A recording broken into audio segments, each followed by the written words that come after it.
Hey, Seffi. Hey, dude. Yeah, we're just getting ready to, I hope, complete uh Hercule Poirot today. I think we're like 2 chapters, 1.5 chapters away.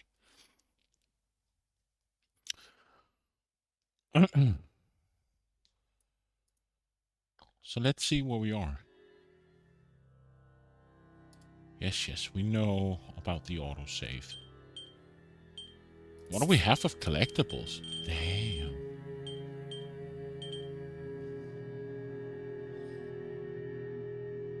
Oh, this means I have unlocked it. Secrets. Oh, okay, complete chapter 7. Complete chapter 8. Complete chapter 9. Okay, so there's still a lot. A treasured heirloom.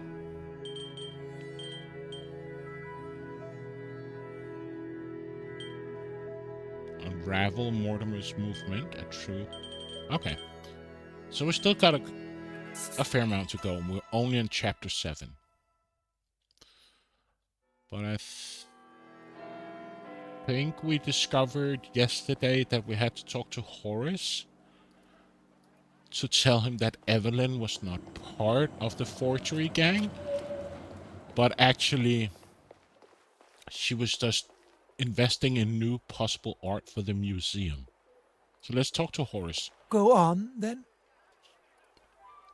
Does your conflict with Mademoiselle Warbeck not affect the museum? You make it sound as though it is I that has a problem with her. Forgive me, have I misinterpreted? If you cannot even understand what I have to say, how will you ever understand what Jesus and his Father in heaven require of you? He's such an asshole. That is perhaps a matter best discussed at a later time. What I wish to know now is about you and Mademoiselle Warbeck. Yeah. Tell us. There is no need to lose one's temper, Detective. The Lord tells us. Your Grace, please.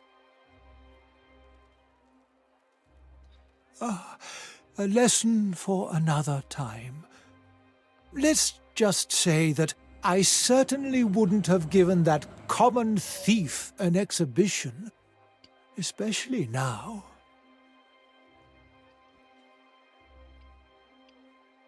He is such an asshole. I don't like him at all. I understand you have paintings commissioned. You'll have to be more specific than that, Detective. The paintings produced by Mademoiselle Cortsmith's brush. Oh, yes. Well, I thought it was necessary if she was to feature in the museum. You couldn't just use her other pieces as reference? I suppose I could have, but I don't actually see why it is any concern of yours. It is not as though I kept it anyway. I wasn't happy with it clogging up my bin, let alone my museum. Your museum? Merci, Your Grace.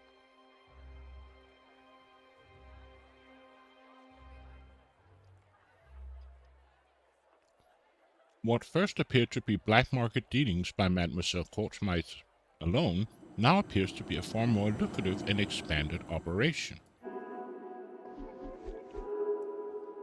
On your mind map, Bishop Mountjoy's vocal distrust of Mademoiselle Warbeck may have been nothing more than a distraction from his own immortal activities. Perhaps we should focus our attention towards him.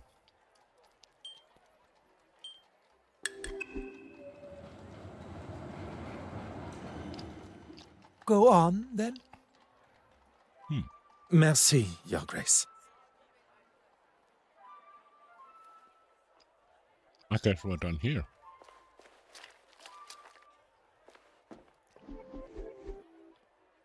Inspect Horace's church. Huh?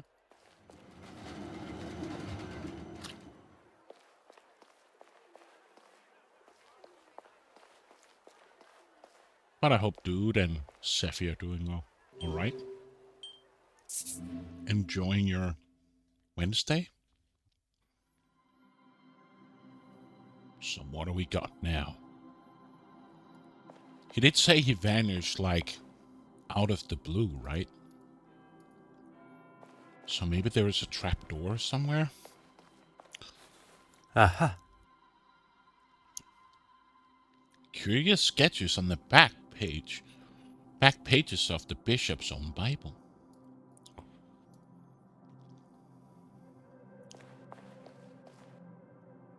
Mm-hmm.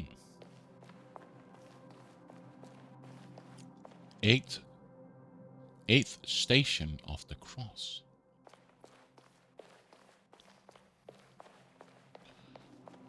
This is what I mean about the game.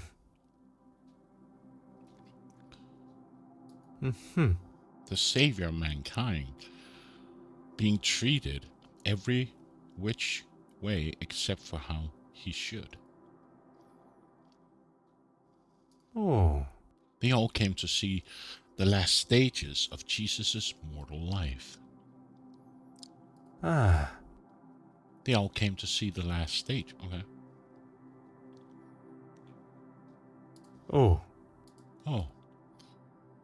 Ah. Huh. The geometric decoration of this clay pot has an indentation in it.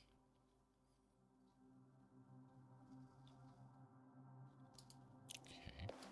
Confessional. Huh. Huh.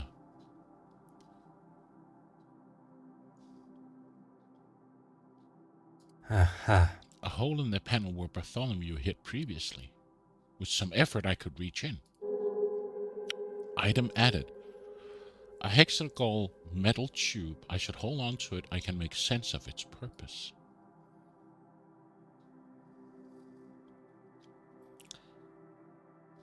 Oh. Oh. It looks like a most uncomfortable seat. Can we use the thingamabob we found? The tube fits in the indentation. It appears I can use this tool to rotate part of the painting. I won't tamper with it until I have an idea of what I plan to achieve. Okay. Another painting. Station of the Cross painting. Nothing particular noticeable stands out to me. Another picture. Nothing special about that either. Huh. Ah. Same. Ah. Ah. Oh. Oh. So nothing particular here.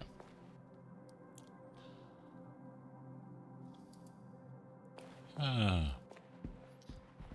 Oh. This? Huh. Ah.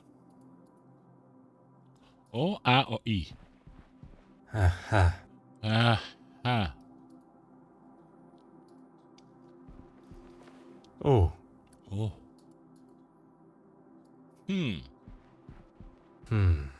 Oh, I was right. Aha. Aha. Aha.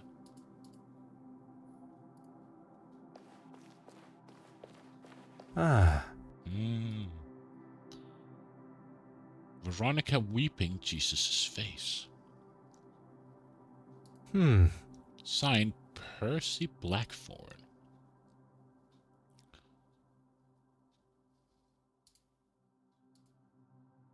Huh. Huh. It's such a vibrant color of yellow. If this was original painting for the era of Percy Blackford, the brilliant yellow of the headdress would have dulled considerably. I suspect this painting to be a forgery of the original. Okay.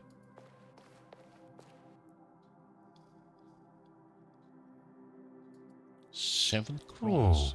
Oh. So we can also look at the crosses, huh? What about the other cross over here? Is there a cross over here? No. Can we talk to Hastings?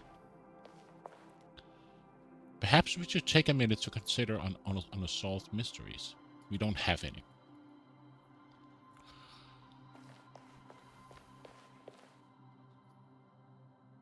Is there anything else hidden here in the church? Let's look at the Bible again. Mm-hmm.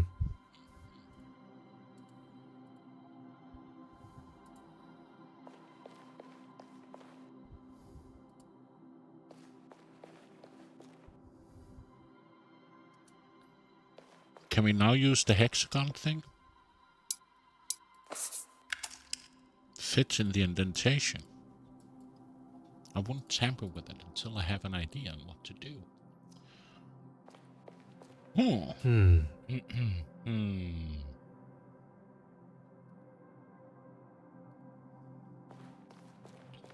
So what else? We've looked at every painting. We can't look at the candles. We can't look at the Bible. We already did that. Nothing with the lights. We looked at the cross. Anything with the bench? No.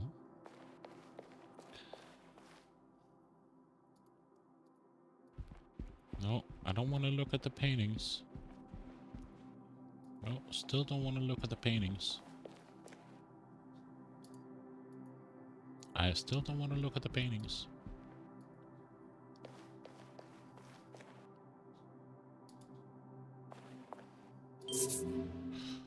No, I didn't want to leave for F's sake.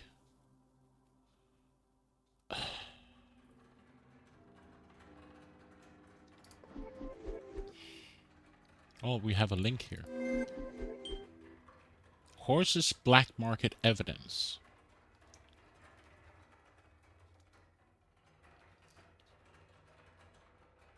Forgery signed.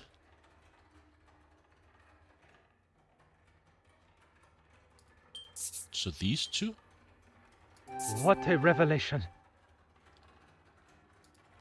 A Bishop Mountjoy requests you made a copy of the Station of the Cross paintings. Forged Station of the Cross painting. Could she have... The evidence suggests something. Not that.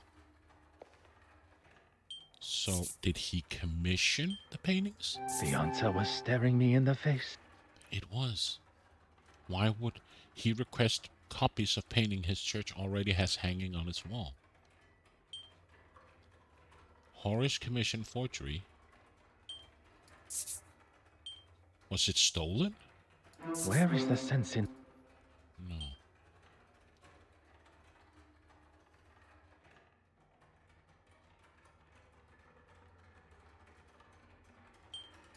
Black market dealings? Logical thinking shall always prevail. Oh. Bishop is replacing original artworks from the church with Mademoiselle Courtsmite's forgeries and then selling the originals.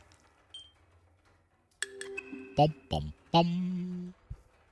It appears that the good bishop has been replacing the church's original artworks with fakes painted by Mademoiselle Courtsmite. He commissioned her to make these forgeries so that no one would notice when the originals disappeared. Disappearing where, though? You don't think he's selling them, do you? Why else? Mademoiselle Babagnan appears to have been right about the bishop's connection to the black market. Now, Hastings, we must ask ourselves, where might Bishop Mountjoy be hiding the original paintings from the church before he sells them on?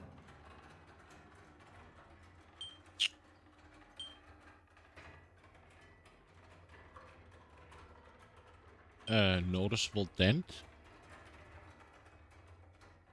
Space behind the confessional. We must gain access to the space behind the confessional. Let's talk to Evelyn. Go right ahead, Detective. Oh, nothing. You have been most helpful. We can't go up to the exhibition room. Can we go to the... We can go to the restoration room. Why? I don't know. But we can now.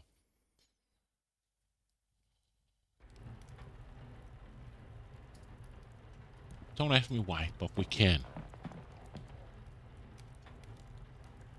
We already interacted with this. Huh. Ah.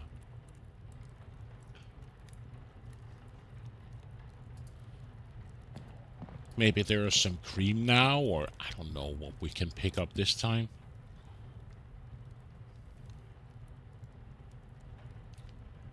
Composition of painting pigments. I can look up the composition of any painting color. Yeah, we know. What can I use? Matches? No. Any paint color here. Okay, so nothing here so far. Can we pick up some cotton swabs?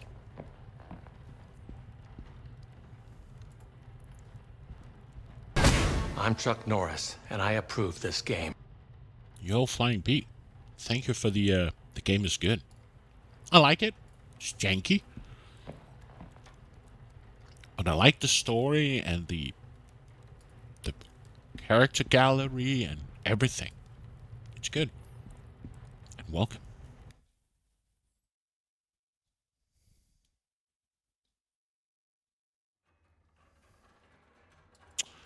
So let's go back to the church and see if we can use that hexagonal thingamabob the boop in his painting.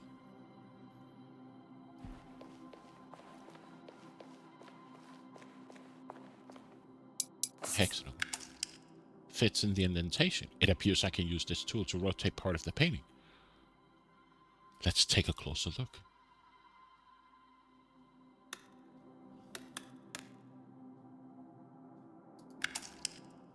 Nothing happened. Okay.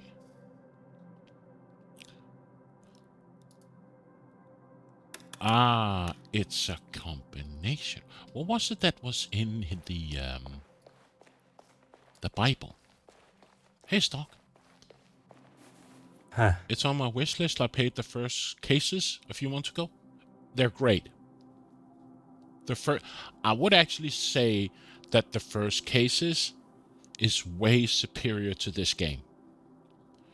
In the sense the controls are better. The places that you visit, the universe, the places are way bigger in the first cases than they are in this game. But I would say that this, considered that it's from last year, I'm actually amazed that I think that the first cases are better than this game. Let's take a screenshot of this.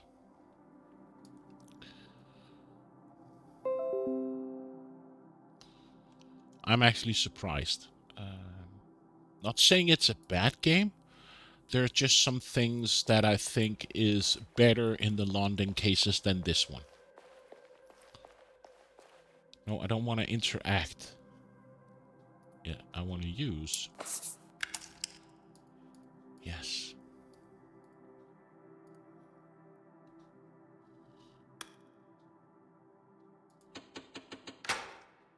Nothing happened.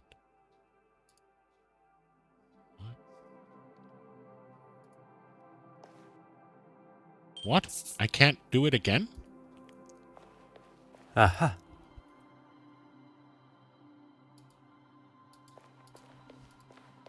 Now I'm confused.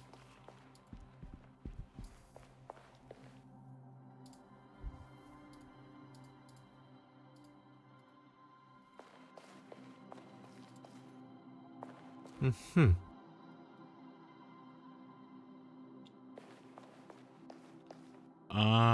The one is a jug and the other one is a...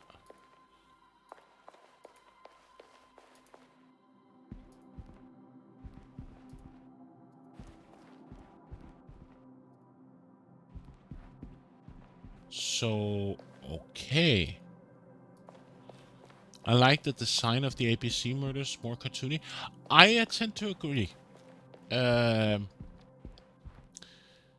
I don't know, it felt more hands-on-ish, that it was easier to... Oh. Though I think the ABC murders, not the ABC murders, the,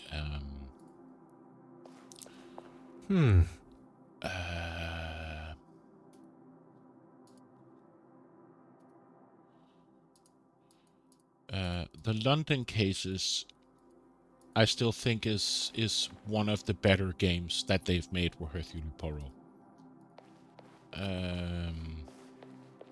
In my opinion. So now I can't interact with this painting anymore? Did I lose the thing? No. Okay. Maybe I need to go talk with him? Or maybe it needs to reset? I don't know. I can't even inspect it anymore. Weird. I like the design, but I tend to agree that the London cases are better than this one. In different ways.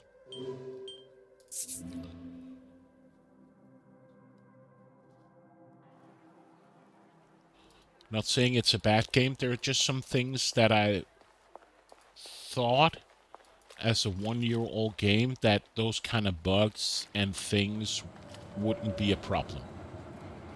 Go on, then. Merci. Okay, so I can interact with him now?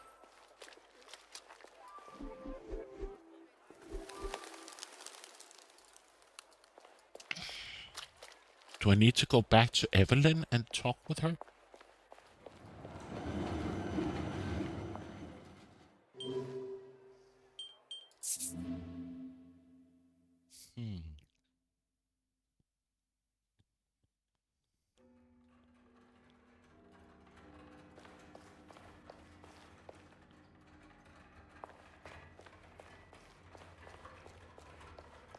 Go right ahead, Detective. You have been most... Okay. Oh, come on. Like, just take this. I want to get past him. The pathfinding. Look, he doesn't want to go around her. He can't figure it out. So I have to go like that. And if you're going to make a point-and-click game, make sure that the pathfinding is not an issue. The graphic is nice. The voice acting is okay. But it's just, there are just some things that I wouldn't expect to be a problem in a game from 2023. That's the only thing.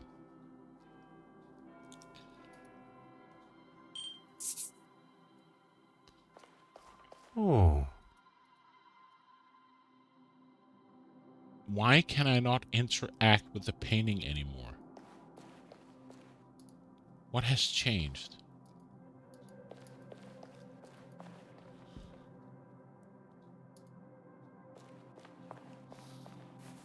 Ah.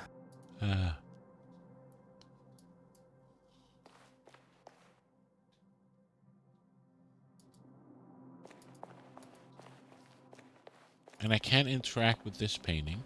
Ah. We're done here. Let me just see if there's something on this. And he doesn't want to interact with the cross. Huh. There's nothing here we can do. Let's look at the paintings again. Oh. Oh, nothing there. What about the Sherlock Holmes games? I have never really played a Sherlock Holmes games. Aha. I've heard from people playing that there's a big love and hate to some of the games, and I really don't know which one to play, because every time I see a Sherlock Holmes games, I feel like the mechanics are different. Like there's traditional point-and-click Sherlock Holmes games. So I don't really know what to play. Oh. And I've heard there's some very good ones and there's some very bad ones. So I don't really know what to play. I was very keen to try the latest one they made. Never understand what they're doing on... Yeah, it feels like they keep on trying different things, which I don't quite understand. Huh. Ah, there's another one. Mm-hmm. The geometric decoration on this day pot has indentation in it. Aha. The cross.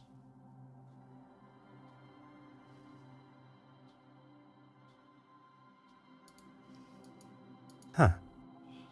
Her final stop before reading the cavalry.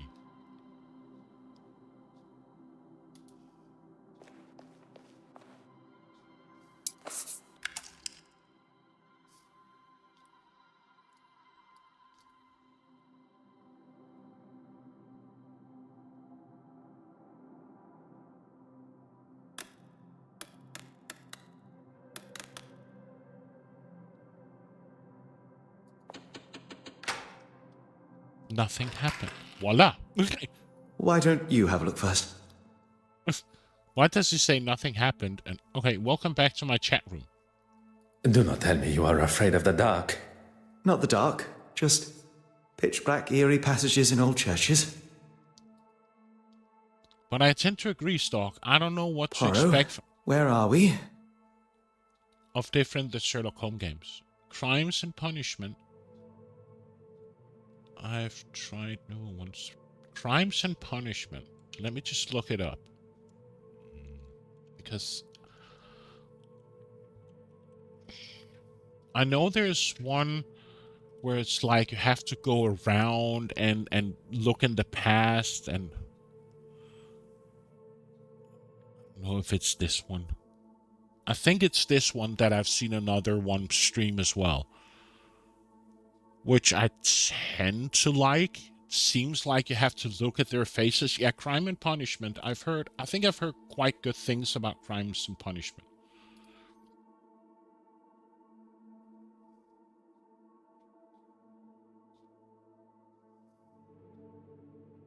Nine out of 10 on Steam, huh? Okay. Maybe I should write that down. If I am not mistaken, this is part of the secret tunnels that were built hundreds of years ago to sneak those that did not agree with the powers of the country out. But what I cannot figure out with Sherlock Holmes games, are they any way connected? Is there a storyline between like the first ones, the first point and clicks they did like back in the days, or are they like different stories from each time? Because I really want to play Sherlock Holmes games, but I don't want to just find a game and then suddenly drop into a story where I don't know what has happened or what's gonna happen. Yeah, you're right. What I've seen with Crime and Punishment, it reminds very much of Hercule Poirot. But I'd really like to know, if I buy a Sherlock Holmes games, is it a standalone story, or is it part of a series? That's what I can never really figure out with Sherlock Holmes games. And why exactly are we in here? I don't know. The why must never be obvious. That is the whole point. Plays well without the story time. Not a trouble. Okay. Right. I'm definitely gonna look at the Crimes and Punishment, because I know, who played it? Was it Braxton some months ago that played it? So what do we got?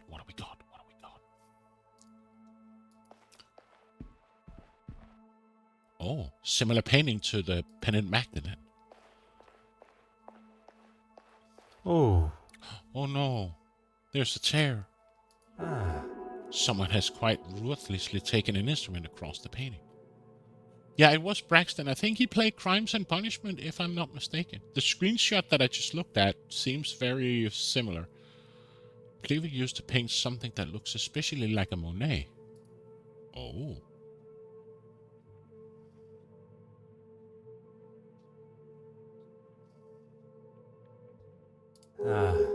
In every way, this looks like it could be the original. We have our third forgery. There is evidence of a much more modern painting on the back of the canvas. Look at this.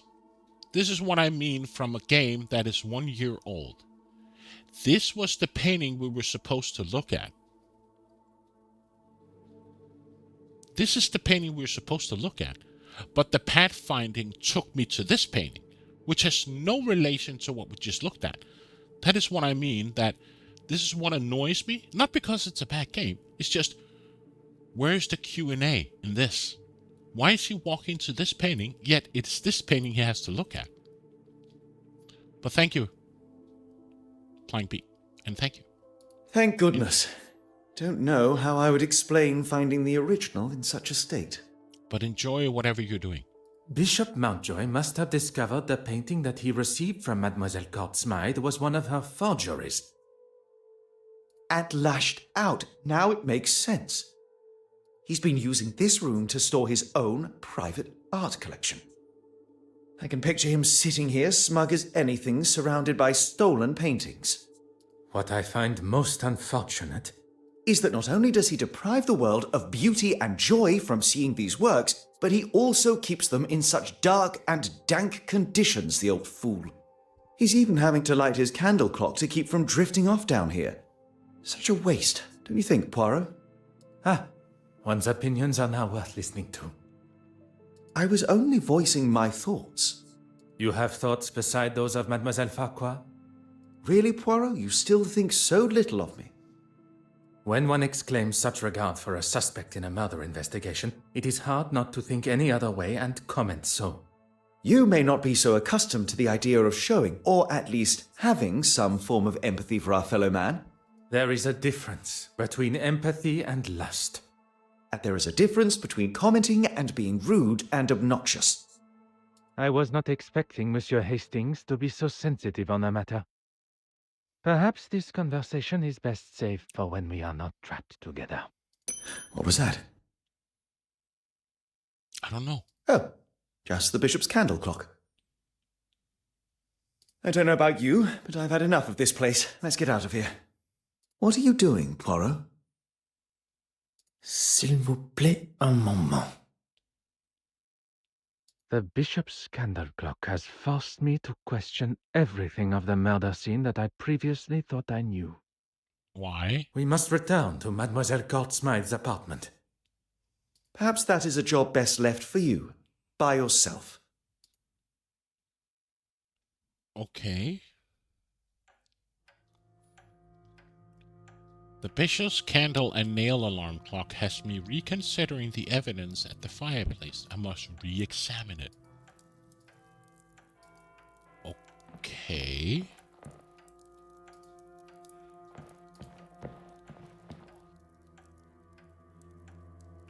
So, the body is gone. Yet there's still ember.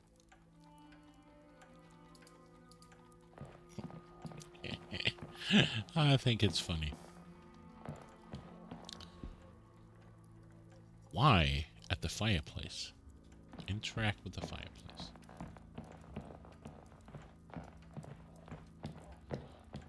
Poirot, are you done? Thank you.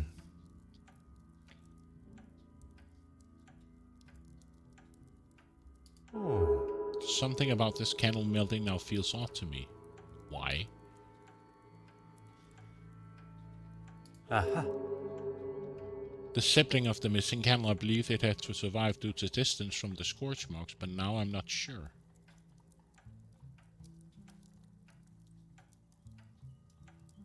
What is it that you find so intriguing about the fireplace, Poirot?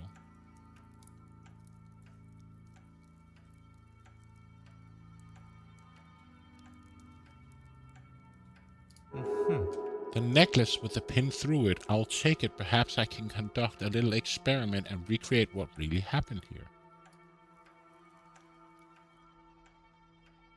With Bishop Mountjoy's candle arm clock in mind, I must conduct a small experiment. Okay. Aha. There's something else I must do first.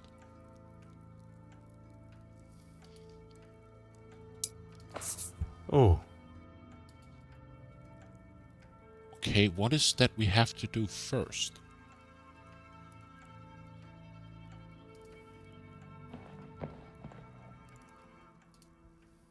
We only got these 2 pieces. Do I need to go back to the church and find a candle?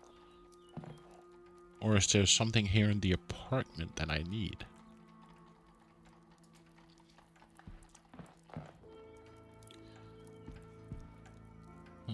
Good question.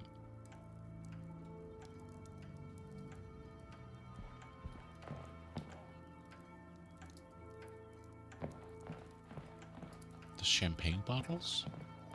Ah. Ah. Huh. 1/2 crate remains. We know that. Survivors of the fire, some brand new candles remain intact. Ah. Oh. The bottle is empty. We know that already, and this should be the last one. So now we got...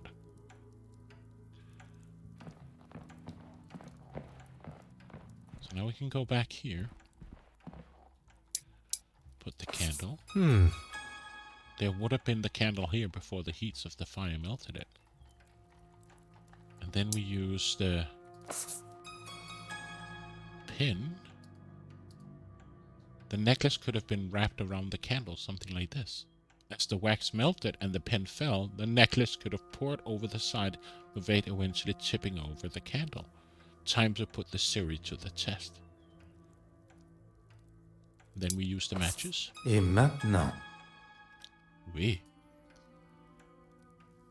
Oh. Oh.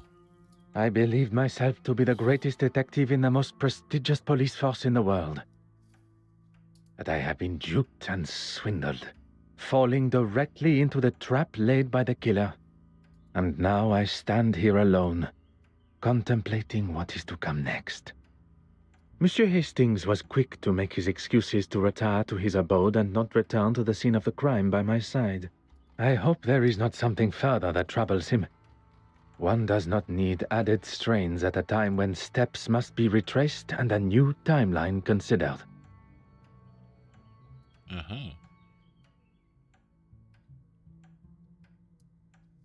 Whoops. What's this? Sacré. I have spent my time staring into the sun when deceit and deception has taken place in the shadows. A murderer remains free, but the truth of the fire eludes Detective Hercule Poirot no more, and soon neither will their identity. Chapter 8.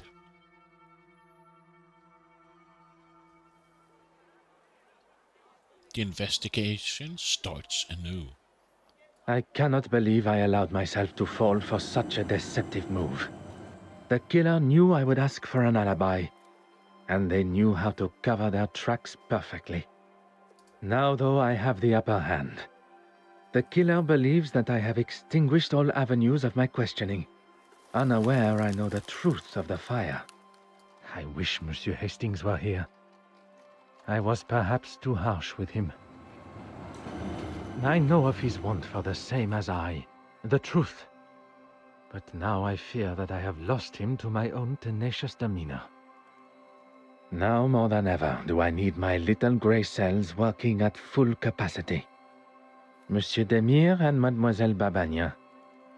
I am glad to say that they both still have alibis, as the show had just reached its second act. I can be sure that neither was involved. Mademoiselle Farquhar. She claims that she was in the dark room developing pictures, and even her alibi stands. Monsieur Dryden can confirm. Monsieur Christiansen, one of my key suspects, drinking alone except for a brief encounter with Monsieur Demire. But Madame Allen can substantiate his trip to see her at the theater to apologize during the intermission. Which leads us to the good Madame Allen, on stage performing innocent. A side note, I must make an effort to see her production. From what I have heard, she sounds quite captivating. The Honorable Bishop Mountjoy. His Compline prayers had not yet begun, but Mademoiselle Warbeck and he were together in what I can only imagine to be an uncomfortable meeting for them both. Her innocence has already been confirmed, although upon learning of how she has been treated, I would not have been surprised. Last but certainly not least, Monsieur Aylesworth. And the article in the newspaper documenting his, as some see, heroic speech amongst the House of Commons is alibi enough for the murder. And where are we left now? Every suspect seemingly as innocent as they were yesterday. But when one looks most innocent, that is when Detective Poirot is most suspicious.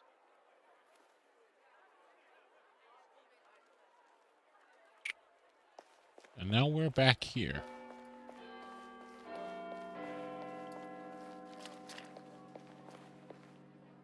Can we talk to Demir? We can. Finally, a face I can trust. Everything all right, Poirot? I'm afraid things could not be further from all right. Don't tell me the famous Detective Poirot is stumped. Stumped? No. Perplexed? Oui. Perhaps you can be my perfect distraction. What are you reading? I may not be the celebrated doctor that my father hoped for, but I still like to keep up with recent medical journals. And what is the latest discovery? Cocaine is an alkaloid extract from the leaf of the Hercule coca plant, which usually grows in South America. Its most available common form being hydrochloride salt, which can be taken orally, intranasally, or intravenously. The peak effect ranges from 1 to 90 minutes, depending on the route of administration. Most common symptom in cocaine users is chest pain, and the most common cardiac disorders is ischemia, an acute coronary syndrome which can occur with all routes of cocaine intake. Other cardiac problems include myocarditis, blah blah blah, and yada yada yada. Cocaine increases heart rate, blood pressures, and myocardial contractility, all of which increase whatever oxygen demand. With increasing availability, the number of cocaine users continues to escalate, with many findings which can be considered positive effects of the drug, outweighing the potential and the likely hazardous risks. This particular article is about the effect of cocaine on the user's body. I thought I liked to have a good time, but that drug, too much for me. What makes you say that? I wouldn't want my heart beating at the speed of a locomotive. Here, read for yourself. We just did. Have you seen Monsieur Aylesworth since his heart attack? I haven't actually. I gave him my office telephone number and said he could call any time, but not a peep. You sound surprised. Yeah, he probably wants to keep his health issues out of the public eye. Hence me offering to help, but... You question Monsieur Aylesworth's health? Do you think there is a chance he could have faked it all? How those little gray cells of yours work sometimes. Amazing. Please, my friend. You're serious? Don't know why, but I suppose he could have. At this point, anything is a possibility. I think a visit to Monsieur Aylesworth at the Royal Society of Art is in order. Mademoiselle Babagnan, a pleasure as always. Good morning, gentlemen. I'm afraid my pleasantries are to be cut short this morning. I have a most pressing matter.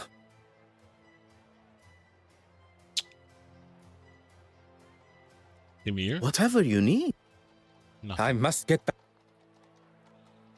Anastasia. Good morning, mademoiselle. My apologies for my earlier departure. That's quite all right. Mr. Demir informed me of the facts. The case has taken a direction I had not foreseen, and it now leaves me. I will not stand here and listen to you wallow. How can I help? Nothing. Merci, mademoiselle. That is all for now. And we can't go back to... Huh. Huh. So I can't go back to his place. Or her room.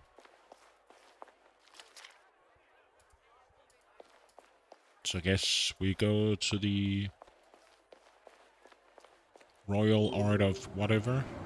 Oh, Mortimer's office.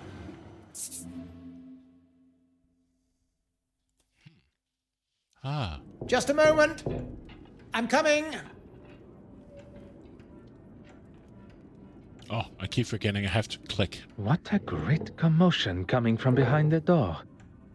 What on earth is Monsieur Aylesworth up to? Ah, Detective. What can I do for you? Could you spare a moment of your time? If you are feeling up to it?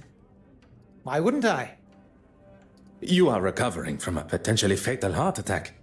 I would not want to aggravate or upset you in any way. Your movements on the night of Mademoiselle Courtsmith's death. Are we really going over this again? We are. It would help me clear up some discrepancies. Very well. As I've said before, I was in the House of Commons addressing the bench, as you know. Mm-hmm. And then I was speaking with the reporter. The editor, Nathaniel Dryden. If you say so, at the news office. Monsieur Aylesworth is sticking to his story. I did not expect that it would be easy to unsettle a politician of his experience. You have not contacted Monsieur Demir. And why would I? Oh, to thank him for his help at the museum. Yes, of course. I've been meaning to send him a thank you gift. One would think that thanking the man that saved your life would be further up your priorities. I'm a very busy man, as I'm sure you understand. And I don't know whether I'd go as far as saying he saved my life. On the contrary, had Monsieur Demir not been there with his extensive medical training and a man of your age, perhaps you would not be here talking with me today. If Monsieur Aylesworth is not prepared to tell the truth, perhaps I can use his own pompous nature and guilt against him. The nurse said herself that I had the heart of a young athlete. It'll take more than that to slow me down. Well, I would not take that as a sign to start the sporting career. Merci, monsieur. I find myself in a most problematic position. My associate, Monsieur Hastings, is nowhere to be found when I need him the most.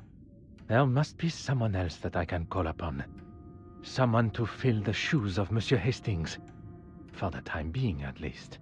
Demir? The obvious choice would be Monsieur Demir. But I wonder if he is suited to the task that is required.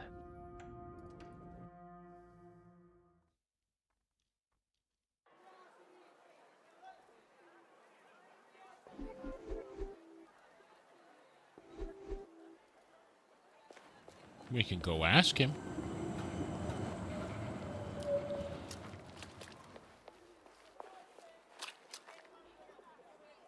Babane?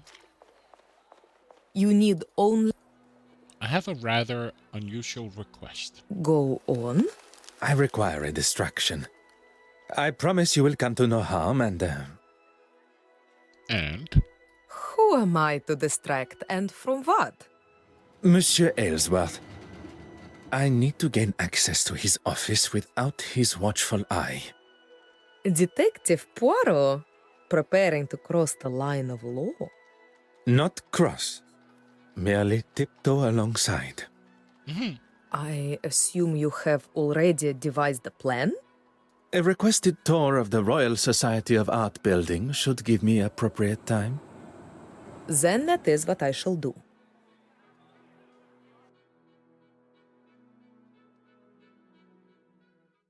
The door has been left ajar, exactly as required. I could hear Monsieur Ellsworth fumbling around behind his door on my last visit, and combined with his hesitation to open his door to me, I can presume he had something he did not want Detective Poirot to see. New mind map. Speaking with Monsieur Demire, my suspicion has only increased. Could Monsieur Ellsworth have faked his heart attack? I must speak to him. No links yet.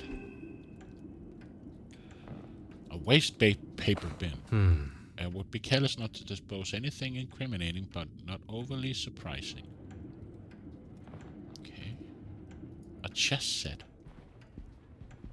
A beautiful chess set, although the queen is missing.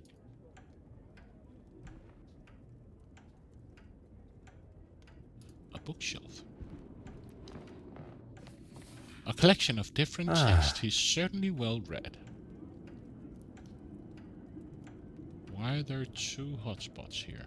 Let's change our point of view.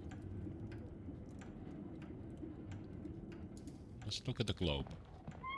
Oh. One would usually find such furniture filled with a variety of alcohol. Okay.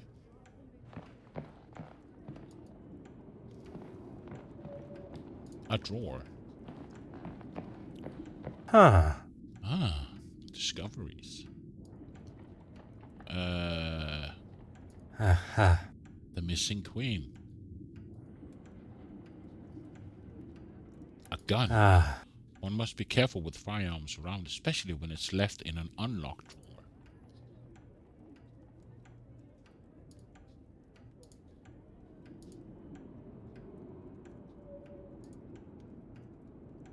Aha.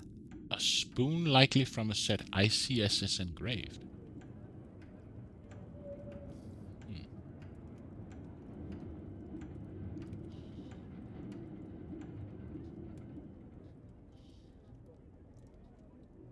What else can we look at? We haven't really found anything interesting yet. There is a link here now. Globe, queen, chess piece on the floor. So, chess set. The pieces of the puzzle are finally coming together. A fallen queen almost as disastrous as a falling king. Chess says was knocked over.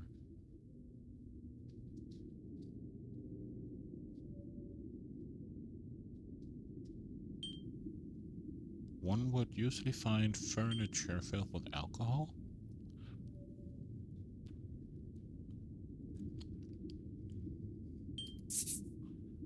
Acting suspicious? This will not get me any closer to...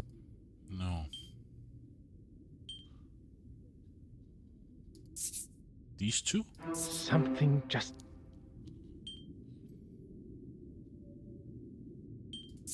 The bookshelf? Is there something I am not seeing? Or is it the bookshelf and acting suspicious? Why would that be? So the globe and the chess piece. Why? Why are these two connected? I cannot see the logic in... Ah, wooden jump sound.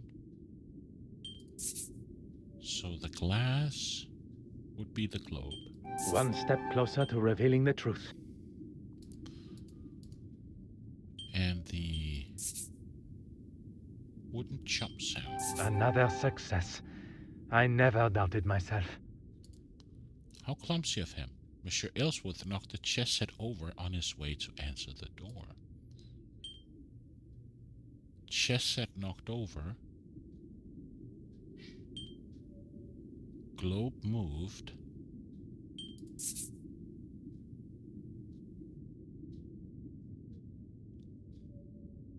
These two? Order and method. That is...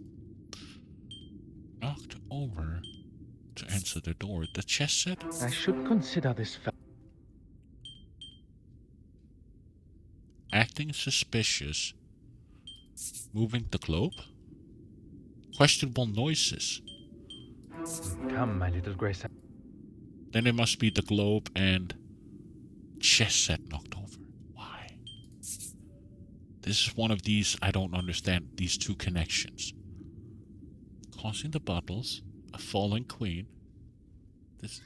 Why are these two connected? Hot on the culprit's heels. Is it possible areas were brought to something by the bookshelf?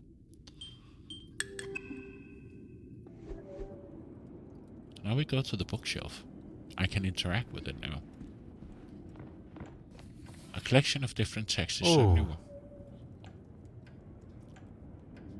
Here's the globe. What is this? Groove on the floor. This is man-made groove on the floor where the globe was positioned.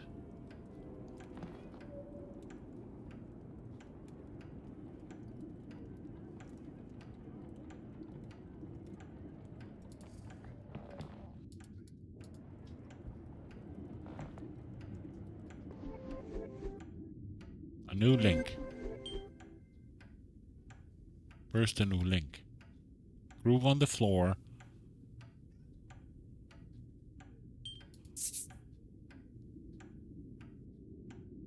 Acting suspicious of the bookshelf.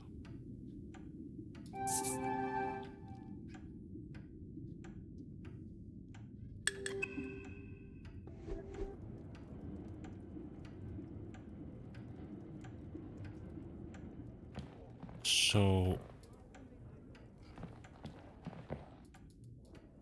can I interact with the bookshelf now? I should check every bookshelf and grieve of the house. It appears almost mandatory to have a hidden room. What this one holds, I can only imagine. The wicked and banal smell of English tea. Put your hands up and step away from there. Monsieur, there is no need. Enough of your phony pleasantries. Let's see what the real police have to say. The first thing they would notice is the politician aiming his revolver at an officer while they are conducting official police business. I'm sure they would agree. I have every right to protect myself from a foreign intruder. If you were to lower the gun, perhaps we could discuss the situation we find ourselves in. You may have authority in your own country, but not here. Now, explain yourself. It appears I must choose my words carefully here. What is your plan now? You have an officer of the law, a visitor to your country, held at gunpoint at your office. I encourage you to call the authorities. Perhaps they would be interested to take a look around themselves. Let me just go feed my cats and I'll be right back. They're being annoying. I'll be right back.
And I'm back. So, what is your plan now? You have an officer of the law, a visitor to your country held at gunpoint in your office. I encourage you to call the authorities. Perhaps they would be interested to take a look around themselves. I'm sure the newspaper would be most enthralled to hear the story of a politician that faked a heart attack in the name of the... I would say this one now. You don't know what you're talking about. If that is true, why am I here? There are no victims to your crime. You still have the chance to end it here. There's no coming back from what may come next if you don't drop the gun. Huh.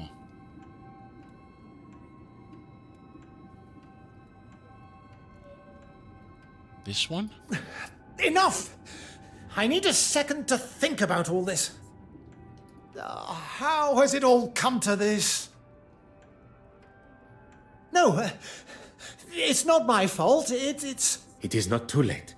Your intentions were good. Scotland Yard will look sympathetically at... If you had just left that fool Hardwick to it, we wouldn't be here, and I wouldn't have to do this. I have done nothing but remain honorable to my oath to uphold the law. It is Monsieur's choices and actions that have brought us to this point. And he must accept responsibility for what is to come. Okay, he shot me. Poirot, are you all right?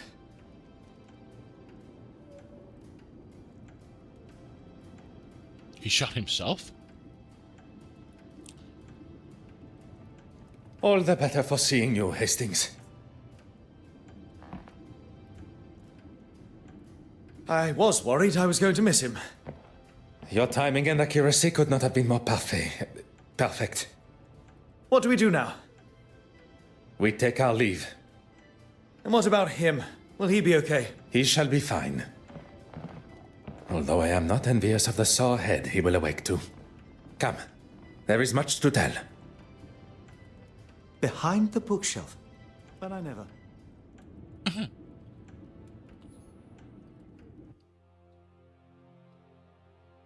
Monsieur Dryden, how are you? Detective... Poirot. Poirot. Poirot. Yes, of course. What can I do for you? Is Mademoiselle Farquhar working today? She is, but not here, I'm afraid. Oh. Do you know where she is? She said something about heading back to the museum. Will you allow us access into the dark room? For what, exactly? Forgive me. I recently inherited a number of belongings from a deceased relative, including an undeveloped spool of film. I'd like to help, but there isn't anyone here that could develop them for you. I'm more than capable, and I'll leave it tidier than when we arrived. In that case, knock yourselves out. I've got a meeting to run to anyway. I shouldn't be longer than half an hour or so.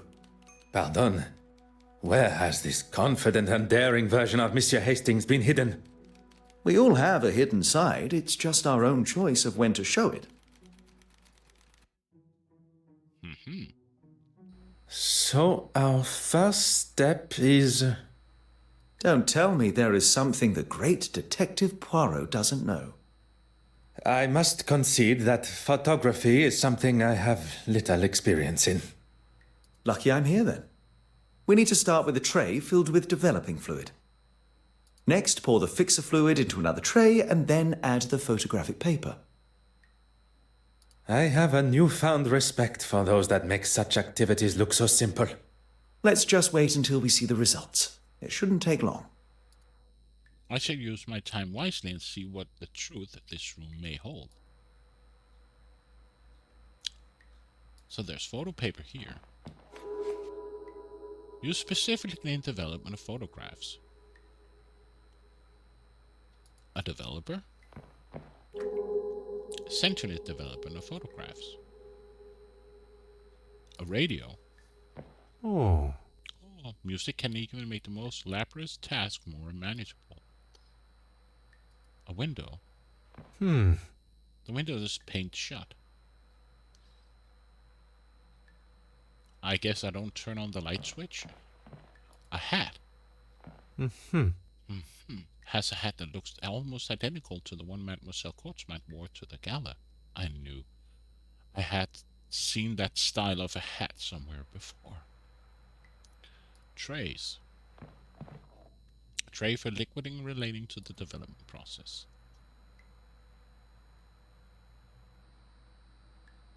Cupboard under the sink. Huh. Unlabeled bottle. I will never understand how people can work in such an amateur fashion. Hey yo, Strider. Yes, I'm in a dark room.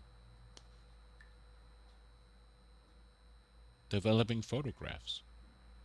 Huh.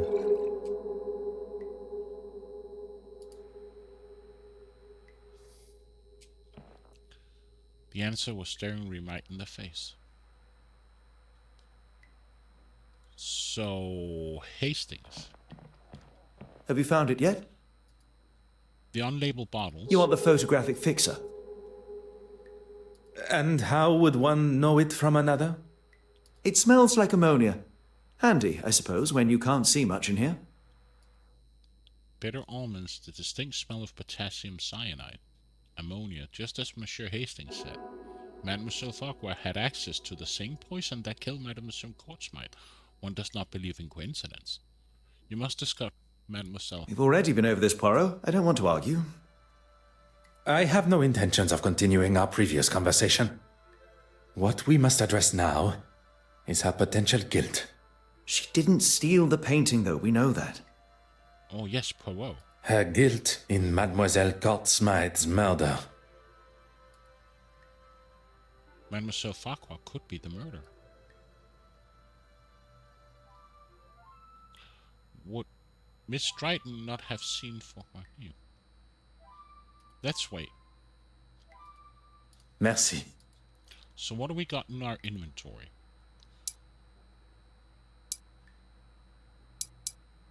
Developer, and then the fixer, right? So he did say first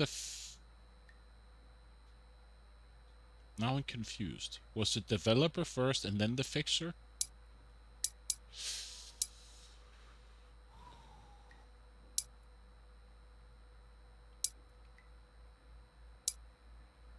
I'm confused. Was it first developer and then the fixer? Yes.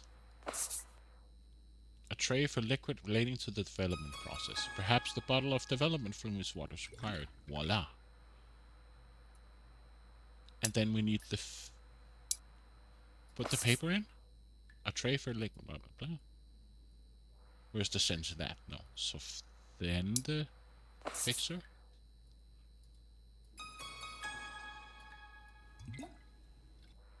And then we put the...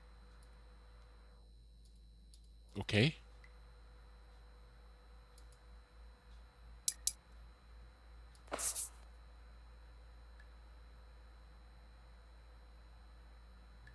What? Huh. Do we turn on the light switch?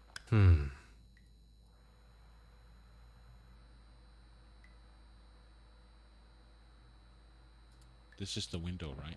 Oh, that's the radio.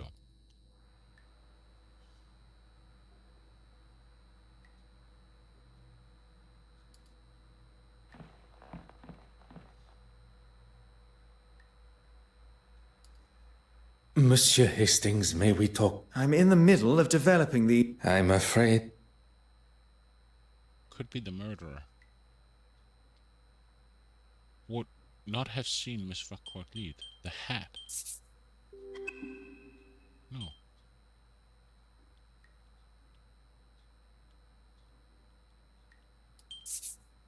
Mr. Poirot, you are a genius.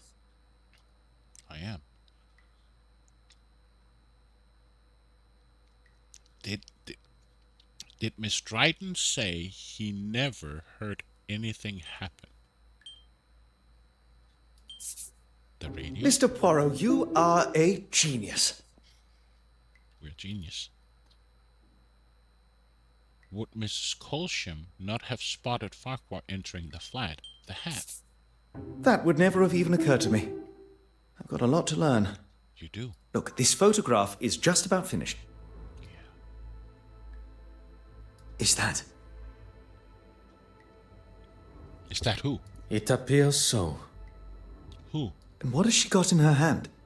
That can't be the same cigarette case. The cigarette case that was taken from Mademoiselle Farquhar's luggage on our voyage here. It appears Mademoiselle Farquhar had a much closer relationship with Mademoiselle Court Smythe. I would say they... Cousins. Oui, monsieur. Hastings, I must thank you. The drama. For what? Allowing myself to be enticed by Miss Farquhar's feminine nature. For saving me from whatever Monsieur Aylesworth and his revolver had planned. If it wasn't for me licking my wounds, you wouldn't have been there alone in the first place. And if you were, and not at the Court Smythe estate, we would never have made such revelations. You are one of the most honest and authentic fellows I have met. You cannot allow a misguided moment of red-blooded male instinct to taint that. You have never let yourself fall to the wicked ways of the fairer sex. No, and that is a day I cannot even fathom. Chapter 9. With Hastings' help at the Court Smythe estate, something I would have liked to have considered, we now know the reasoning behind Mademoiselle Farquhar's brutal actions towards her own cousin. The circumstances around the murder need no further consideration, but the location of the missing Benedent Magdalene still frustrates me. How could Miss Courtsmith have had the opportunity to access the restoration room?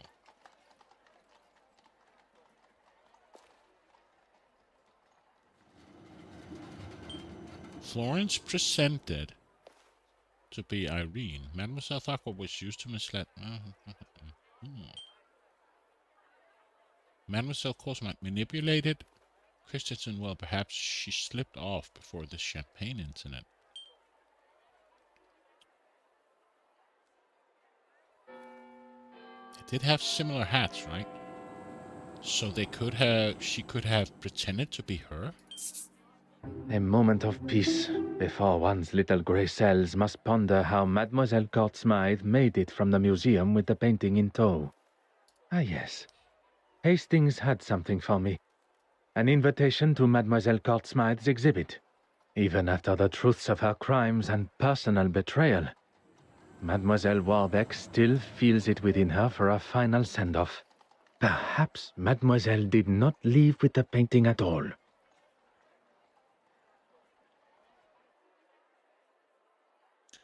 What was Mrs. Courtsmith's plan for getting the painting out of the museum? Irene hid the Benedent painting behind one of her own paintings. She did, right? Poirot, there you are. What are you... On this occasion, there is no time for pleasantries. We shall finally bring the mystery of the missing painting to an end. We must return to the scene of the initial crime, the Royal Edward Gallery.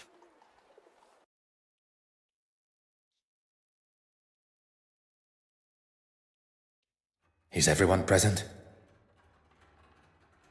Please ask them to convene in the exhibition room. Is there something you're not telling me? All will be revealed.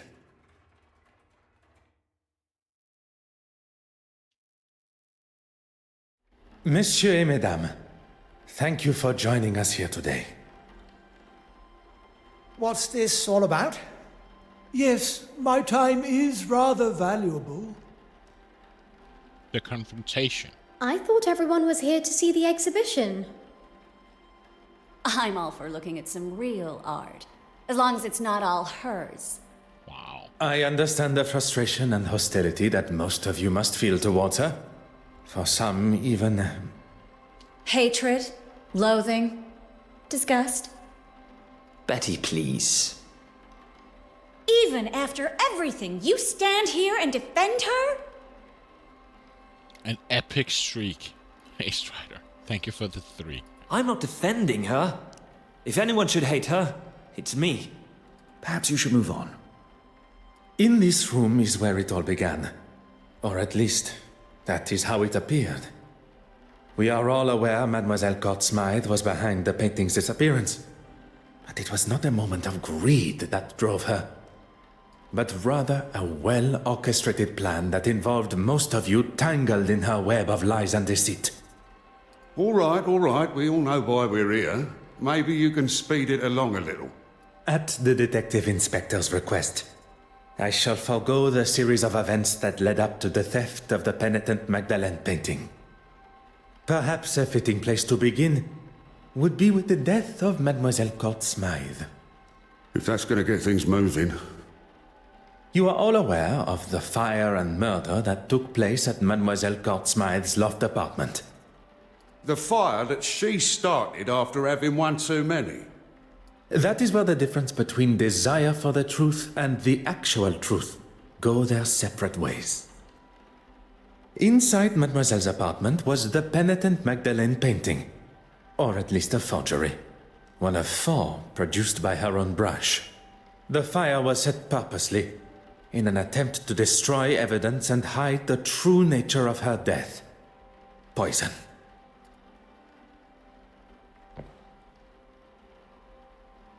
Okay.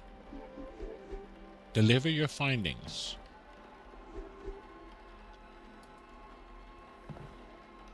Mademoiselle Court Smythe of herself. I think perhaps the title may not be as accurate as she says. What else do we got? Nature's power. A figure stands peacefully on the shore, watching the chaos of nature before them. I wonder if Mademoiselle Court Smythe considers herself as that figure green.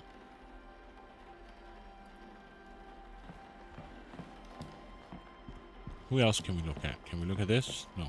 Look at this. Look at this. I just want to look at everything in this room before we do anything else.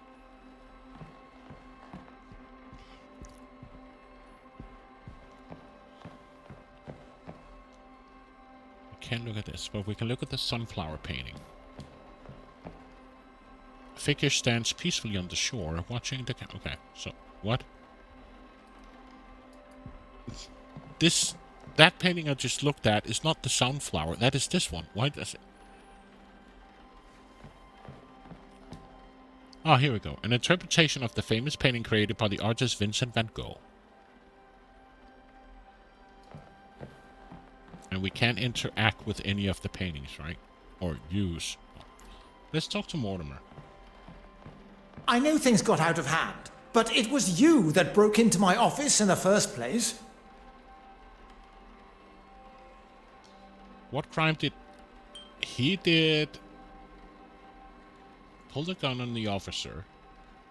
Was involved in the theft of the penitent and had to intention claim the insurance money.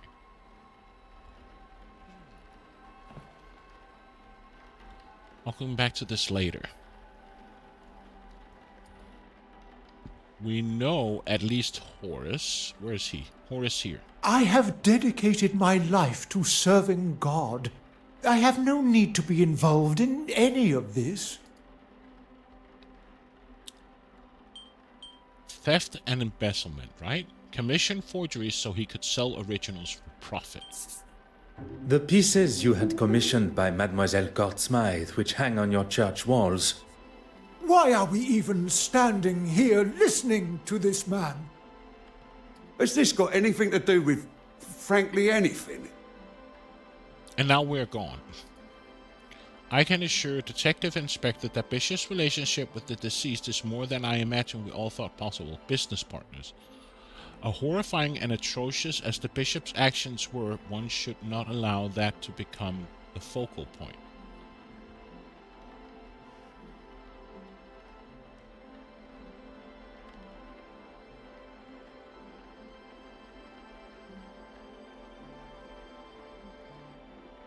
What? I can assure you, Detective Inspector, the Bishop's relationship with the deceased is more than I imagine we all thought possible. Business partners. They're not business partners. Poirot, the penitent Magdalene. How could one forget? We have already discussed one of the multiple forgeries, and found amongst your hidden collection the second.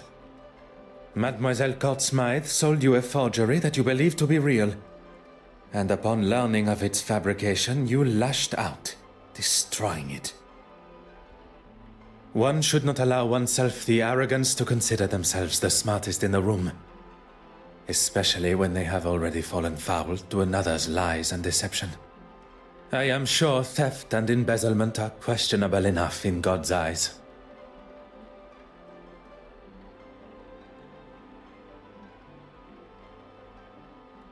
Johan Christensen. Haven't you caused enough damage? What crime? He committed an affair.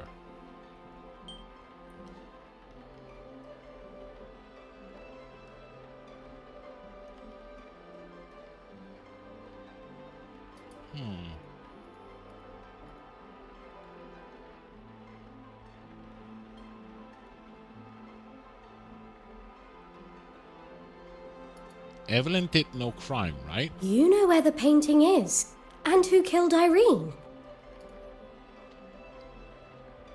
What part did Mawarpa play in the theft of the painting? Was in relationship? No, she did evidence tampering. Mademoiselle Warbeck, do you remember the words you used when discussing your career? No, I mean, yes. You're taking it out of context. On the contrary, Mademoiselle Court Smythe threatened your career by involving you in the theft. The exact context you described. I wouldn't kill her, though. I couldn't. You cleaned the key to the restoration room, did you not? You continued to deny your involvement with the deceased. A relationship that was nothing more than misplaced love. You think I don't know that now? I knew it had been her that took the key from my pocket. But when I confronted her... Behind bars, that's where she belongs. Give it a rest, old man. She can't speak to me like that. She can. Because you're an asshole. Before you continue riding your high horse, Your Grace, perhaps one should consider one's own actions. My actions? How dare you? You're making a mockery of me, the Church, and God Himself. You're just a thief. It is you that makes a mockery, and I am sure God will forgive me for saying so. Deep down, I knew she never loved me, and it was all too good to be true. As Blake said, hindsight is a wonderful thing. So, what do we have left?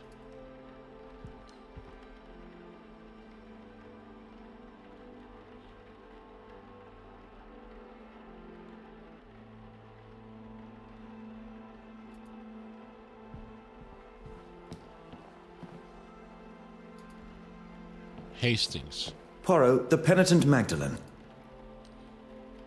Anastasia. It all ends here, where it began. Okay.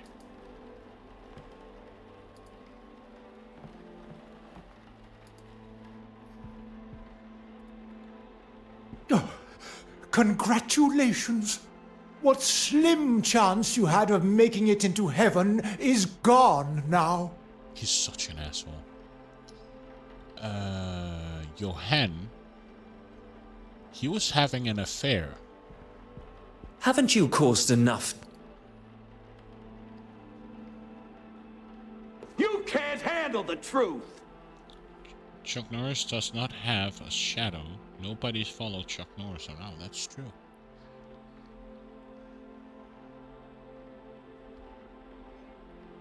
But thank you for the redeem.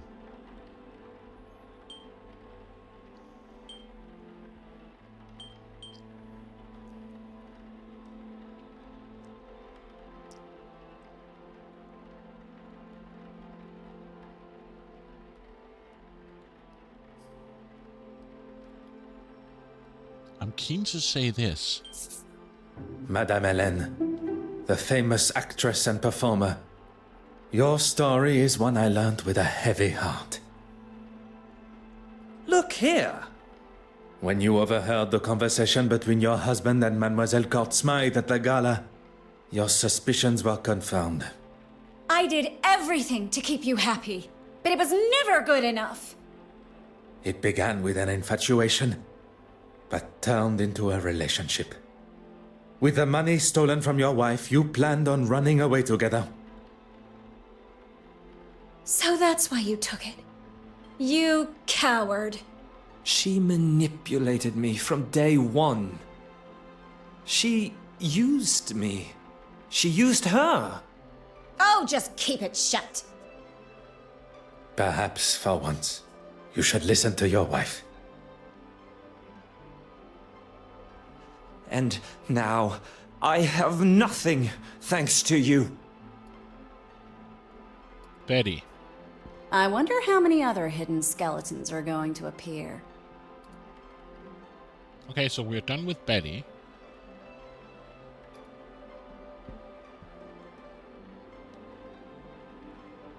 Can I not talk with Farquhar?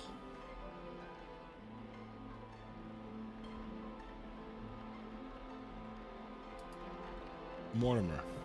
I know things got out of hand, but it was you that broke into my office in the first place. Was involved with the theft of the pen and he had intention to claim the insurance money. Pulled a gun on the officer of the law. Insurance fraud? There still remains one missing forgery.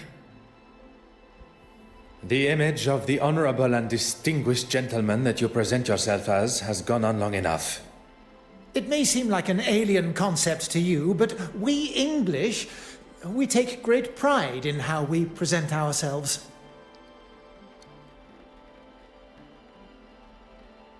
A man that takes great pride in purchasing a forgery and attempting to claim it money value of insurance. How long are we going to entertain this man's twisted fantasies? Poirot, can we move this along? Guess that was wrong. While searching the main hall for clues, a snuff box was found, full of cocaine. And after speaking with my good friend, Monsieur Demire, about the effects of cocaine on the human body, recent studies have discovered that the use of cocaine and other such stimulants can put a tremendous strain on the human body, including an increased heart rate. Oh, preposterous! I would never do that. your heart attack became the perfect distraction, while Mademoiselle Court Smythe was able to slip into the exhibition room and remove the painting from the wall. Faking a heart attack is pretty low, even for a politician. Monsieur Hastings. Once the painting had been confirmed as stolen. And Monsieur Aylesworth had bothered the detective inspector enough to show he had nothing to do with its disappearance. He would get to keep the original and claim the insurance money. He was going to have his cake and eat it too. I'm not going to stand here. You'll stay right where you are. A stolen painting, timed perfectly with his crossing of the aisle in the House of Commons. All designed to raise his profile, just in time to announce his desire to be a prime ministerial candidate. I wasn't doing it for me. The poor and the needy. I wanted to give them a voice. I have never heard a more self-righteous claim for breaking the law in all my life. How am I meant to help those that really need it unless I'm in a position that can really bring about change?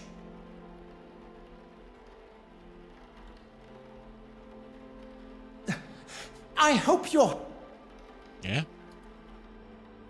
Oh, congratulations. So we're done with him.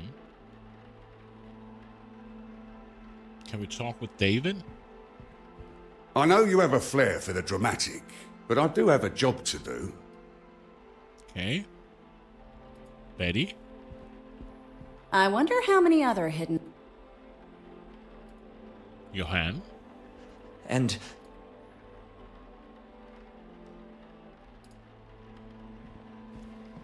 Evelyn? Deep down, I knew she never loved.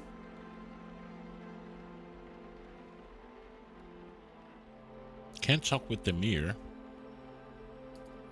Anastasia? It all ends. Hastings? Poirot, the penitent. So, what to do?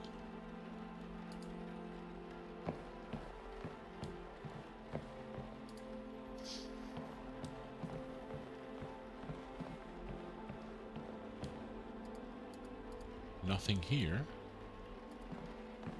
Yo, Mr. Wise, welcome. Think we're close of ending the game.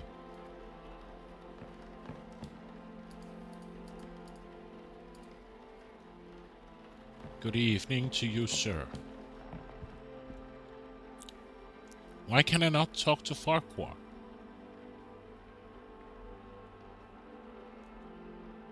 Florence. This is all going to make for some story. What part does Miss Farquhar play in the theft of the painting? She took photos of expensive artwork to aid Mademoiselle Cosmite. She did. Deals were hatched, forgeries were created, and promises were broken. Mademoiselle Court Smythe used a mask of deception and authenticity to betray you all. She allowed for you all to see and know only what was necessary to complete your part. As much as I'm enjoying this show, any chance we can get to who killed her? You shall have to wait only a moment longer, as there was only one accomplice left, and perhaps the most important. Not only her aid in the museum, but in the construction of the forgeries. Mademoiselle Farquhar's deception began before I had even left the shores of Belgium. You were part of it, the whole time. Taking us all for fools. Mademoiselle Court Smythe manipulated everyone. But that does not excuse the parts that you all have played. Poirot, the murderer. Tell us now, or I'm marching them all down the station. Of our suspects, all guilty in some form or other, only one committed the ultimate sin. Monsieur Christiansen, a lover, jilted and tossed aside from a life promised together. Mademoiselle Warbeck, another that was promised her heart only to become a second, caught in Mademoiselle's web. Monsieur Aylesworth, angered at a foolproof plan backfiring. Bishop Mountjoy, a third, sold the idea of an original painting, livid at the thought he had been tricked. Mademoiselle Farquhar, trapped in a partnership where you did not receive what was owed to you. All with motive, but lacking opportunity. Until the realization that someone had used a timer to set the fire. Isn't that right, Mademoiselle Farquhar? Our true relation to the deceased. Cousins, standing to inherit her entire family estate. You don't understand. It wasn't like that. You decided to poison her with potassium cyanide, a chemical often found in photography development, via the cork of a bottle of champagne. Wearing an almost identical hat to the deceased, you were able to disguise yourself as her and be seen by the neighbor. Leaving her body lifeless in her own apartment, you tried to cover your involvement in both the forgeries and the murder by destroying any evidence. Incredibly clever. Your nefarious plan setting the fire almost tricked even I. Did you really just praise her for starting a fire? Shut up. On the contrary, it was the deception behind the fire. A timer was used, allowing for Mademoiselle Farquhar to be seen in her office as she slipped in and out of the darkroom window. I didn't want to kill her, but she gave me no choice. She gave you no choice. You planned and executed a brutal murder. She was your cousin. A cousin that has controlled me for years. I couldn't escape her. I hope you're doing well, Braxton. She held you captive, I did not see a prison cell in her apartment. No, of course she didn't. Emotionally and financially, I was her captive. I was a struggling critic, but she taught me how to stand up for myself and get what I wanted, what I deserved. You were aware of her scheme all along? Not at first. I didn't know she was selling them on the black market. But even when you did find out, you didn't stop. There was always a reason I couldn't. And what money I did get, she would hold for me. I couldn't remain under her control anymore. There was no other way. Mademoiselle, there is always another way. All I see is the student becoming the master. Detective Inspector, perhaps it is time that Mademoiselle was escorted to the police station. The truth has been revealed, and Mademoiselle Courtsmythe's murderer will pay the price for her crimes. There is something you're forgetting, though. Is there? If you think for a moment that the location of the original painting has slipped my mind. Go on then, where is it?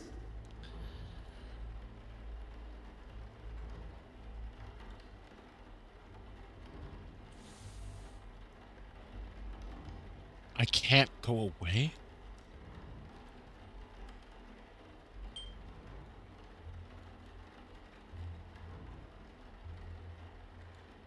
Portrait of the principal painting.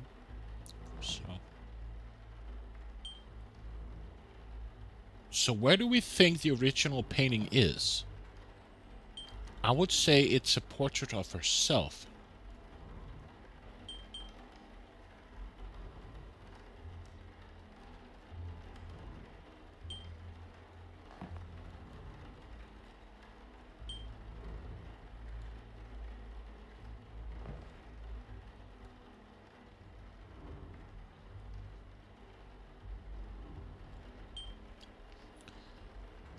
I would say the portrait of herself. That's not right. Oh, damn it. Okay. Then it has to be Nature's Power painting. In this very museum. I was close. If the original painting was to find its way into her portfolio, it would be returned to her after her exhibition has concluded. Meaning? It would be delivered to her on a plate. Exactement. She prepared one of her picture frames and made sure it would be in the restoration room. What on earth is he doing? You've got to be kidding me. It would take too long to remove the nails from the frame and hide it, surely. The nails were sewn down, creating the illusion of being used correctly, when in fact the backboard was easily accessible. Hidden perfectly behind what Mademoiselle Courtsmythe deemed to be her masterpiece. I never doubted him for a second. Messieurs et Mesdames, the penitent Magdalene.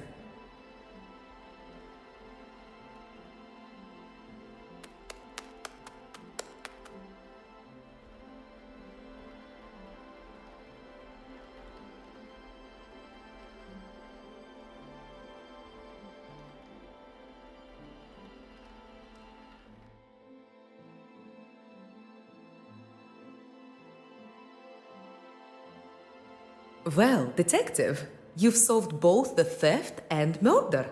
I am rather impressed. Finding the murderer and solving two thefts would have been far more impressive. Two thefts? You already have another case? You have forgotten Mademoiselle Farquhar's missing cigarette case. Oh, of course.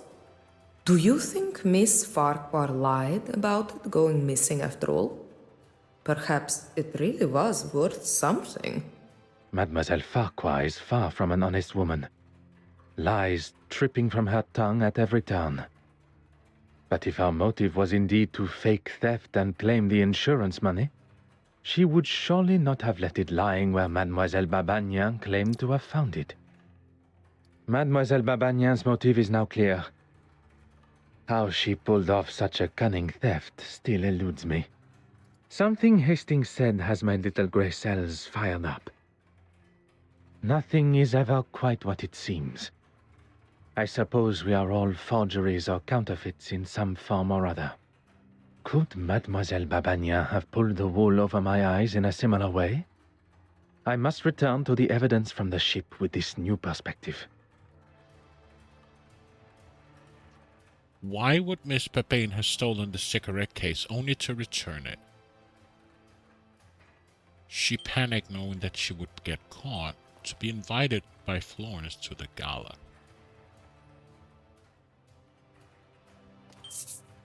It is you that should be happy, mademoiselle. With no effort at all, you were able to save the day with barely a second thought. You turned a stolen heirloom with a thief and a victim into nothing more than a misplaced item. A case of being in the right place at the right time. I do not believe in coincidence. You were where you were meant to be.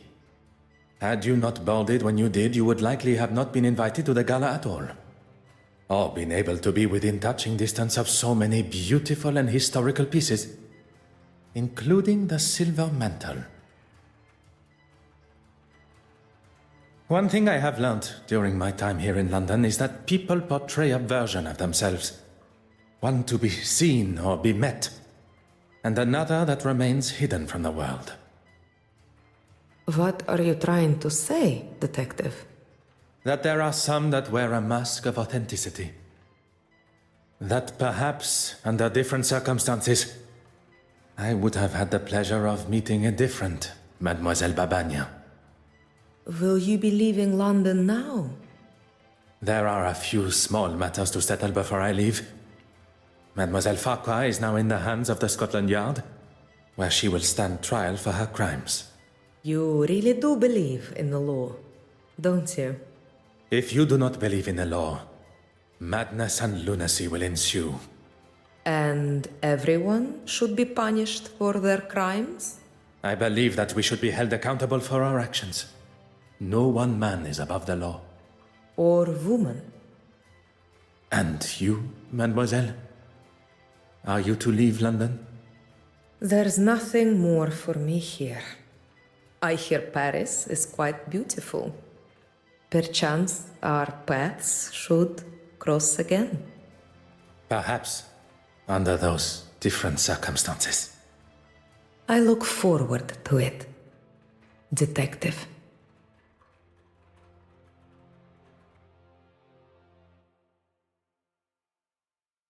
Well, that's that then. Oui, monsieur. The cases are closed and Mademoiselle Farquhar will shortly be behind bars. What of the others? Judging by the detective inspector's glare at Monsieur Aylesworth, he will not be escaping the law. And Bishop Mountjoy. Once news spreads of his connection with the black market, I would question his attendance come the Sunday service. I was hoping at least someone would get a happy ending. Monsieur Hastings, you have been by my side throughout this investigation. Without you, the guilty parties, would not be facing the consequences of their actions. I helped where I could, but it was mostly you. I know that. What you may not know, and I would kindly request you keep to yourself, is that I consider myself somewhat of a... loner? I would not go as far as that. But it appears you understand my sentiment. Good thing I was around to save you from a gunman. Yeah, you are. I fear I shall not live that down. I'll maybe hold on to it a little longer. Not many can say they've saved the great Detective Poirot. The great Detective Poirot. As much as I admire your formality, I think we should look for something more familiar, accustomed to our new relationship. Oh. Our new relationship? Are they partnering up? I have seen the benefit of friendship. Connecting with someone that can be trusted and loyal. Someone that shares an authenticity not only in themselves, but in their beliefs. And that's me. Detective Poirot and his trusted friend, Arthur Hastings. It does have a certain charm to it, n'est-ce pas? So we're partnering up.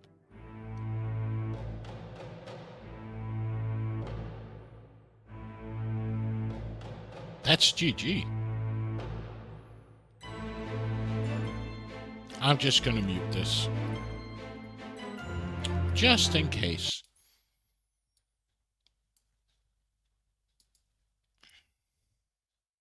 That was that.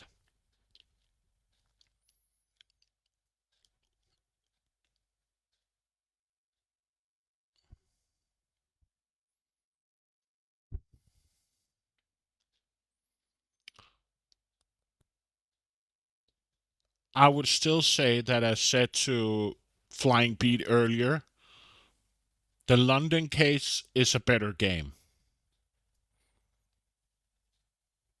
This game is... The story is great. The character is great. But just all the bugs that we've encountered, the odd controls, and the pathfinding especially annoyed me in this game. The pathfinding is just broken in this game.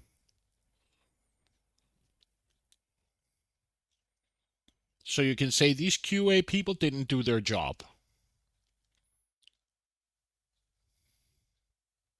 In my opinion.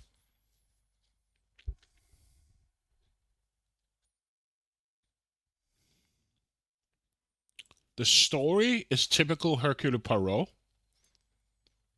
But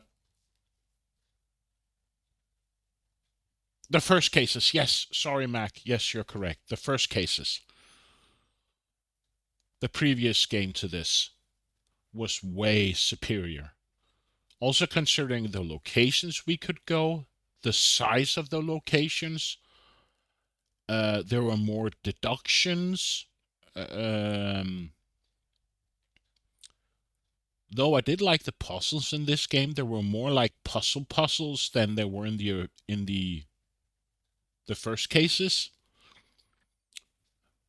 But I do think the first cases is a way better game than this one. I didn't have the pathfinding issues in that game. The odd box we encountered.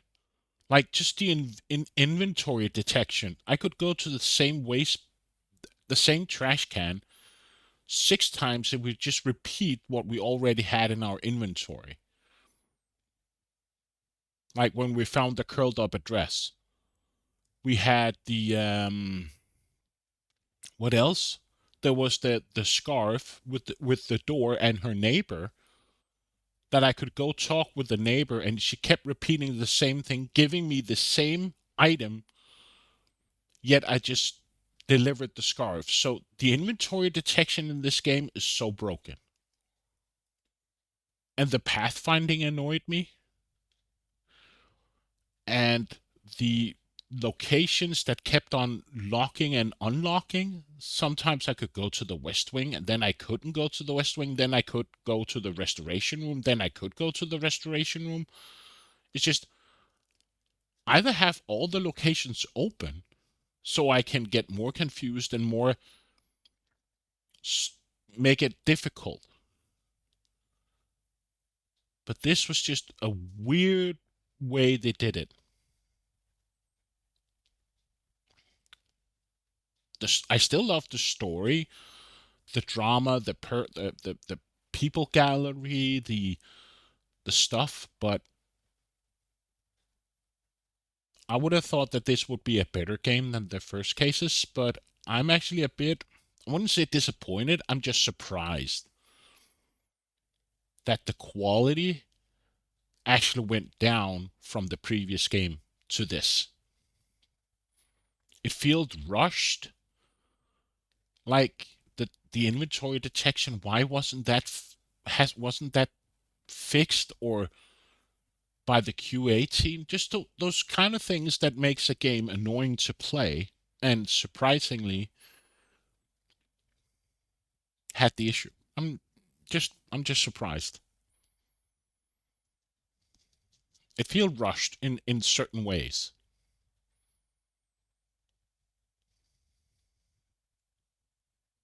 Yet the quality of the game, like the graphics, the voice acting, and everything was quite good.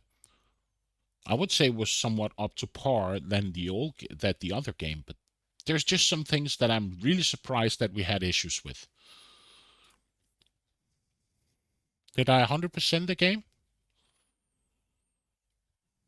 No.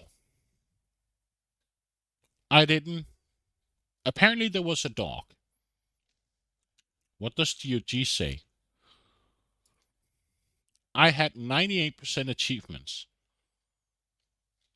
So I almost 100%. Apparently there's a dog. And that's Perkins. So apparently I missed the dog.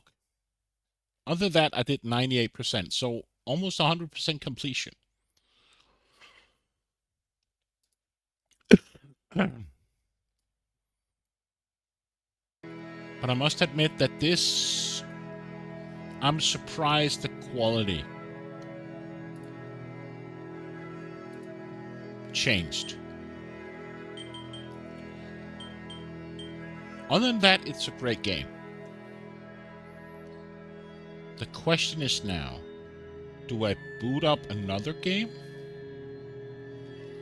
I do remember hearing a dog. Yeah, that was the woman in the apartment where I got the scarf. And Dragon of the West just raided us. Hello, good sir. How are you doing? How did your Uno and Baldur's Gate, or did you never get a chance to play Baldur's Gate?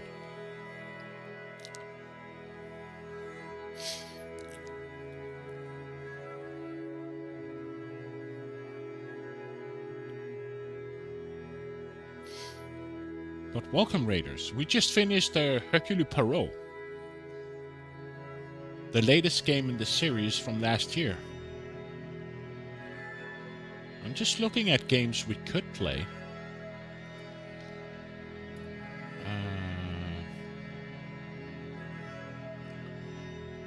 I am somewhat tempted.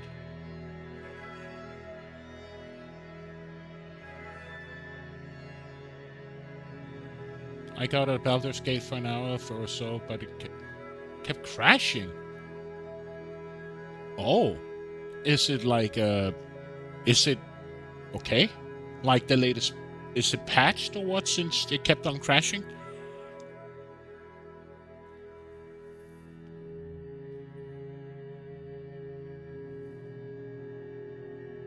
Oh, the game is fine. I'm crashing. Ah, you're crashing. Fair enough. I thought that the game was crashing. Well, thank you so much for the raid. But we just finished the game and now I'm considering of what to play next. I also have to get up somewhat early tomorrow, so it's not going to be something I'm going to play for a long time. What do I have on here? But thank you so much for the raid. Gonna get into bed so I can wake up later. Enjoy and have a great nap. And thank you so much for the raid. And enjoy your nap. Just considering of what to play. What do we have? What do we have? What do we have?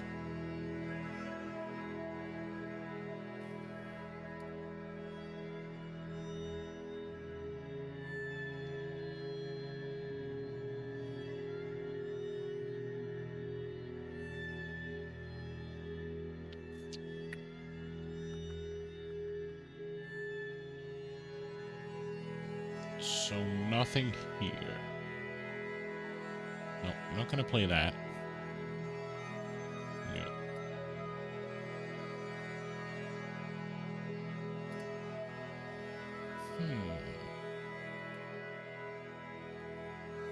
Let's play.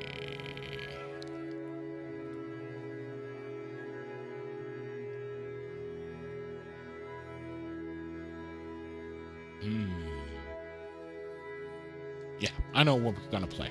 So I'm just gonna go on my Be Right Back screen, set up the other game, and I'll see you in a bit. So I'll just go offline, not go offline, install the game, and I'll be back shortly. I'll be right back.